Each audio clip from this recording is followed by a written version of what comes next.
राज्याभिषेक होने जा रहा था उस समय एक राक्षस ब्राह्मण के वेश में महल में पहुंचा और उसने युधिष्ठिर से कहा कि तुमने अपने रिश्तेदारों, अपने बंधुओं, अपने प्रियजनों का वध किया और ये राज्य हासिल किया है। तुम पापी हो और तुम्हारा राज्याभिषेक किसी भी हालत में उचित नहीं हो सकता। इस बात को सुनकर युधिष्ठिर को गहरी चिंता और गहरा दुख हुआ। वो हिल गए और डर गए कि कहीं ये बात सच ना हो। लेकिन युधिष्ठिर का जो डर था वो जल्दी दूर हो गया जब अन्य ब्राह्मणों ने उस राक्षस की पहचान कर ली। वो पहचान गए कि कोई सामान्य ब्राह्मण नहीं बल्कि दुर्योधन का मित्र राक्षस चार्वाक है, जो युधिष्ठिर के राज्याभिषेक में बाधा डालने के उद्देश्य से पहुंचा है।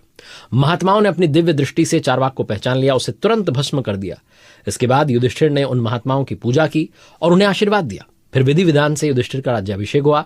इस अवसर पर महल में भगवान श्री कृष्ण, विदुर, धृतराष्ट्र, गांधारी, कुंती, द्रौपदी, युत्सु, संजय, अर्जुन, भीम, नकुल, सहदेव और भी महत्वपूर्ण व्यक्तित्व जो थे उपस्थित थे। युधिष्ठिर ने अपने विशाल मणियों से जड़े सिंहासन पर विराजमान होकर राज्य का उत्तरदायित्व संभाला। उन्होंने अपने राज्य के हर नागरिक को आशीर्वाद देने के साथ साथ उनके लिए उपयुक्त कार्य निर्धारित किए। राज्याभिषेक के बाद युधिष्ठिर ने अपने चारों भाइयों को अलग अलग काम दिए। अर्जुन को शत्रु के देशों पर आक्रमण करने, दुष्टों को दंड देने की जिम्मेदारी दी। भीम को युवराज के पद पर नियुक्त किया। नकुल को सेना की गणना करने और सेना के सभी भोजन और वेतन का ख्याल रखने का काम सौंपा। सहदेव को युधिष्ठिर के साथ रखा गया क्योंकि वो त्रिकालज्ञ थे और भविष्य में आने वाली घटनाओं की जानकारी जानने की क्षमता रखते थे। इसके अलावा युधिष्ठिर ने विदुर जी को राजकाज से संबंधित सलाह देने का अधिकार दिया। उन्हें संधि, विग्रह, प्रस्थान, स्थिति, आश्रय और द्वैधी भाव जैसी 6 महत्वपूर्ण बातों का निर्णय लेने का काम दिया। संजय को आय, व्यय और हर कार्य की वित्तीय समीक्षा करने की जिम्मेदारी दी गई।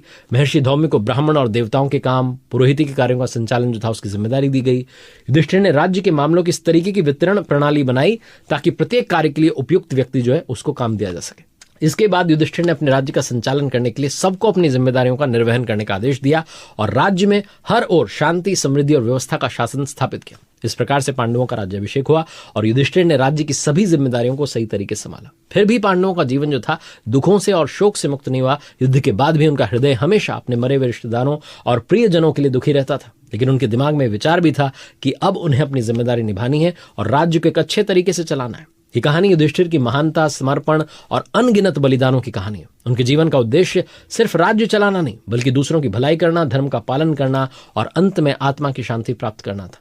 उनका शासन एक आदर्श बन गया और आने वाली पीढ़ियां उनके बारे में सिर्फ एक राजा के रूप में नहीं